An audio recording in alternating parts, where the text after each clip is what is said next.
Praise the Lord. Shrimati Charles Cowman గారి రచనల నుండి ఎడారిలో సెలయేర్లు అను గ్రంథము నుండి అనుదిన ధ్యానములు. మహాదేవుడును మన రక్షకుడునైన యేసుక్రీస్తు మహిమ యొక్క ప్రత్యక్షత కొరకు ఎదురు చూచుచు. తీతుకు రాసిన పత్రిక 2:13. చల్లని గాలి వీచు వరకు, నీడలు లేకపోవు వరకు.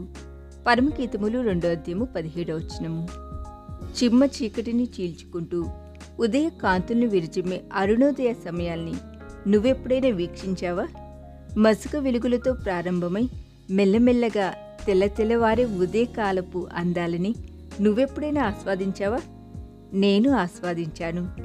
ఒక వేసవి రాత్రి నేను స్వీడన్లో ఉన్నప్పుడు నా కిటికీలోంచి ఆకాశంలోకి చూస్తూ రాత్రి 12 గంటల వరకు గడిపాను. అంతా చిమ్మ చీకటి.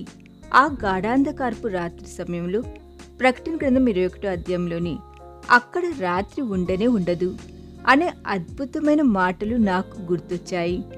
ఆహా, గాఢాంధకారపు రాత్రులతో కూడిన ప్రస్తుత ప్రపంచంతో పోల్చినప్పుడు రాత్రులే లేని ఆ నూతన భూమి ఆకాశములు ఎంత రమ్యమైనవి!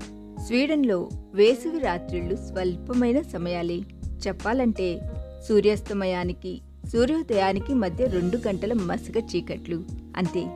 కాని నిషీది వేళలే లేని నిత్యత్వం ఎంత అద్భుతమైనది! దుఃఖమనే రాత్రి చీకట్లు అక్కడ ఉండవు.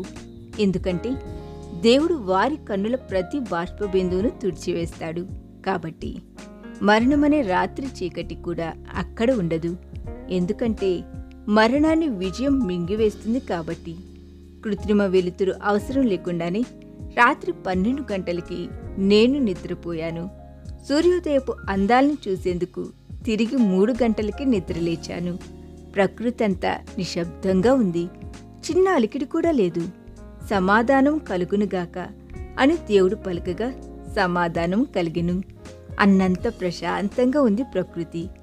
ఆహా, ప్రశాంతత ఎంత ఆహ్లాదాన్నిస్తుంది! ఆ మసక వెలుతురులో నా కిటికీలోంచి కనిపించే కొలను చూశాను. ఎవరో జోలపాట పాడుతున్నట్టుగా ప్రకృతి ఒడిలో ప్రశాంతంగా పవళించి ఉంది ఆ కొలను. ఆ మసక వెలుగుల్లో అది అద్దంలా కనిపిస్తుంది. ఆ కొలనుకు ఆవలున్న దట్టమైన అడవి మౌన నిద్రలో ఉంది. పైన ఆకాశం నీలి నిద్రలో నిమ్మలంగా ఉంది.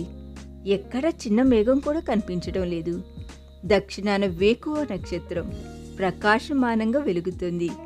తూర్పున ప్రాతకాలపు వెలుగులు తొంగి చూస్తున్నాయి.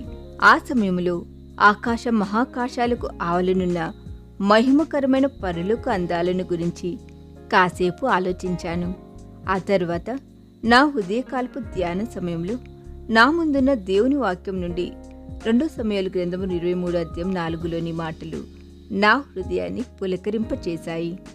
ఉదయకాలపు సూర్యోదయ కాంతి వలెను, మబ్బు లేకుండా ఉదయించిన సూర్యుని వలెను, వర్షం కురిసిన పిమ్మట నిర్మలమైన కాంతి చేత భూమిలో నుండి పుట్టిన లేత గడ్డి వలెను అతడుండును. ఈ దిన ధ్యానము మనందరి ఆత్మీయ జీవితమునకు ఆశీర్వాదకరముగా ఉండునుగాక. ఆమేన్.